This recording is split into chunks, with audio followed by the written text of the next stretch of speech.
Our studio کی جانب سے زاہدہ جبین اپنے تمام کرم فرماؤں کو خوش آمدید کہتی ہے۔ عزیز ساتھیو، اچھا شاعر وہ ہوتا ہے جس کے شعر میں پھول کسی تازگی ہو، حسن بیان ہو، اثر و تاثیر ہو، دل میں اتر جانے والی کیفیت ہو اور اس کا رشتہ پوری طرح زندگی سے قائم ہو۔ اس معیار پر راحت افشاں کی شاعری کو پرکھا تو اندازہ ہوا کہ وہ اس دور کی اچھی شاعرہ ہیں۔ ان کی شاعری اپنے اثر اور ماحول کے ساتھ جڑی ہوئی ہے۔ یہ صنف نازک، صنف آہن بن کر سامنے آئی۔ نثر سے شعری سفر ان کے شعور کا وہ ارتقاء ہے جس کی وجہ سے انہوں نے لفظ کو پڑھا، گنگنایا اور پھر اپنی روح میں سمو لیا۔ حرف سے پہچان نے انہیں شناخت دی۔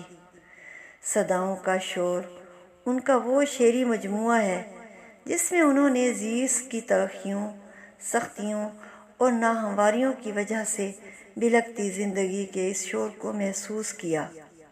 ساتھیو، چیزوں کا دیکھنے کا ان کا اپنا ایک انداز ہے۔ وہ لوگوں سے مختلف اور منفرد سوچ کی حامل ہیں۔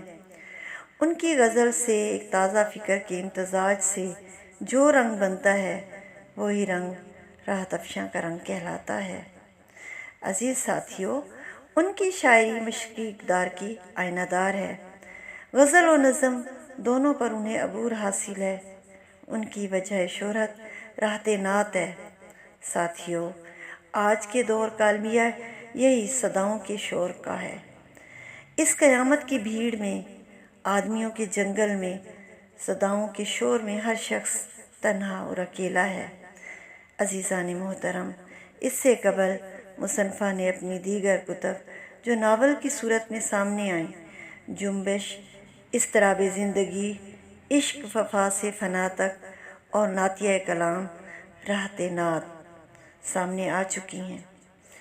اب شعری تخلیقات، صداؤں کا شور قارئین کے ذوق مطالعہ کی نظر ہے۔